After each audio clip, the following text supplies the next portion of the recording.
हम कुछ भूल तो नहीं रहे हैं। सचिन की बात सुनकर सब एक दूसरे की तरफ देखने लगे। तभी अतुल ने कहा, जितनी जानकारी हमें है उसके मुताबिक सब कुछ तैयार कर लिया है। अतुल की बात सुनकर सोनाली दोबारा से सबको सूचनाएं देने लगी। अपने अपने मोबाइल हर 15 मिनट में चेक करते रहना, कहीं वो स्विच ऑफ तो नहीं हो गए। मोबाइल का इंटरनेट बंद कर देना ताकि उसकी बैटरी जल्दी खत्म ना हो। हमारे आगे पॉकेट पर लगा है और पीछे के कॉलर पर लगे इन दोनों कैमरों को बीच बीच में मोबाइल से कनेक्ट करके चेक करते रहना। सोनाली की बात खत्म होते ही सचिन दोबारा से सबको सूचना देने लगा। यहाँ क्या होने वाला है हमें नहीं पता, यह क्या हो चुका है यह भी हमें नहीं पता, लेकिन जितनी जानकारी हमें है उसके मुताबिक हमें चलना होगा। सचिन को बीच में ही रोकते हुए विवेक बोलने लगा, ठीक है सचिन, पर यार तुम कुछ ज्यादा ही डर रहे हो।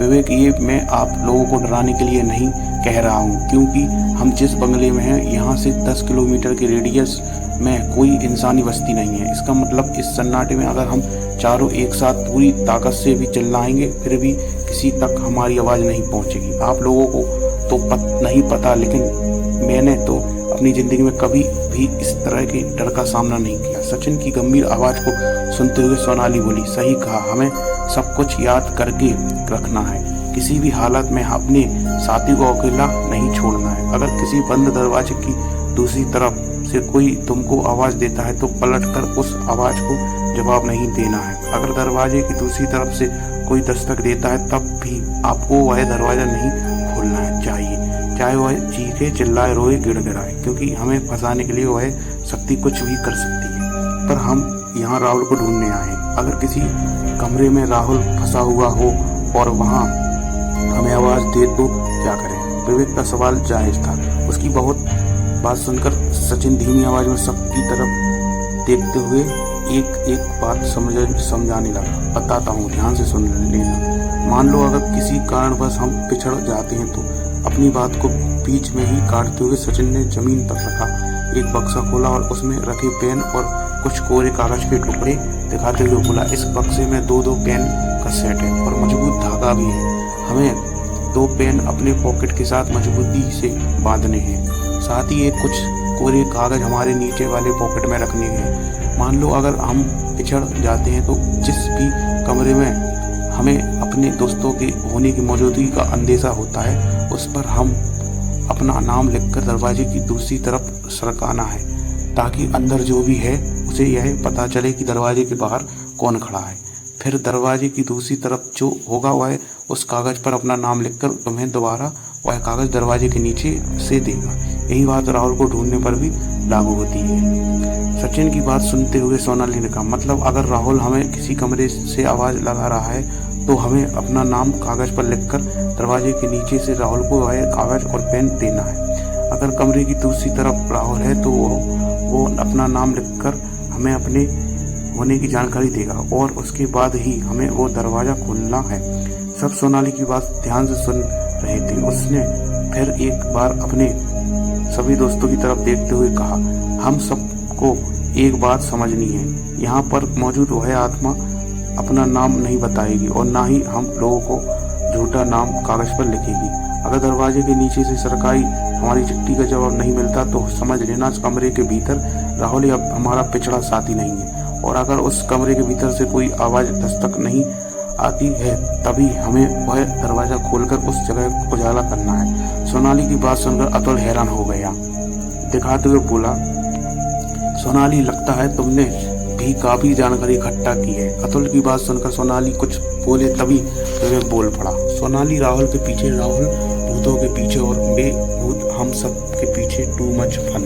सचिन ने विवेक को चुप रहने का इशारा किया और फिर बोलने लगा, इस बक्से में मोमबत्ती जलाने के लिए लाइटर और माचिस की टिबिया भी है, साथ ही 4 टॉर्च भी है। सब एक टॉर्च, एक लाइटर और एक माचिस की टिबिया अपनी जेब में रख लो, चाहे कुछ भी हो जाए अपने साथी को अकेला नहीं छोड़ना है। सचिन, वैसे भी मोबाइल को टॉर्च है तो इस एक्स्ट्रा टॉर्च की क्या जरूरत थी? बोलते हुए विवेक ने वो टॉर्च हाथ में ली और ऑन ऑफ करने लगा। विवेक की बात सुनकर सचिन ने कहा, हमारे पास रोशनी के जितने ज़्यादा सोर्स होंगे हम उतने ही ज़्यादा सुरक्षित रहेंगे और कोई सवाल।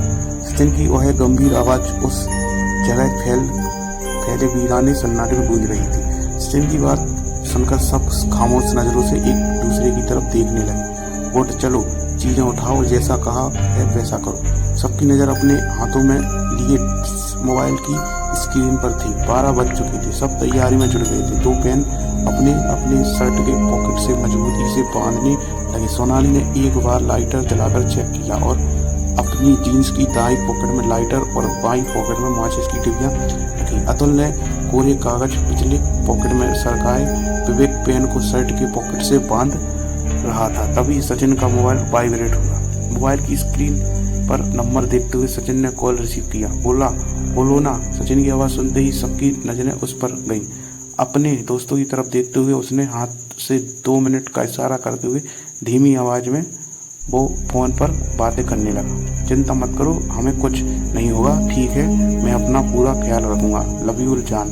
सब उसी की तरफ देख रहे थे। सबकी तरफ देखते हुए सचिन ने कहा, सॉरी यार, राधिका का फोन था, वो बेकार में फिक्र कर रही थी। और मोबाइल की तरफ देखा कर वह खुद भी चौंक गया।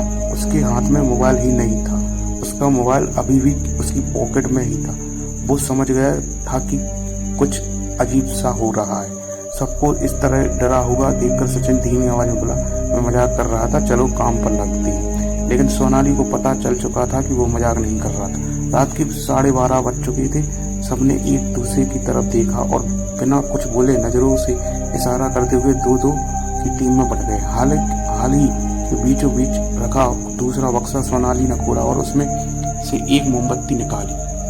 तभी अपने एक हाथ में लाइटर और माचिस की डिबियां देखते हुए विवेक बोला, यार लाइटर के होते हुए माचिस की डिबिया की क्या जरूरत थी। सचिन ने उसकी बातों पर ध्यान नहीं दिया।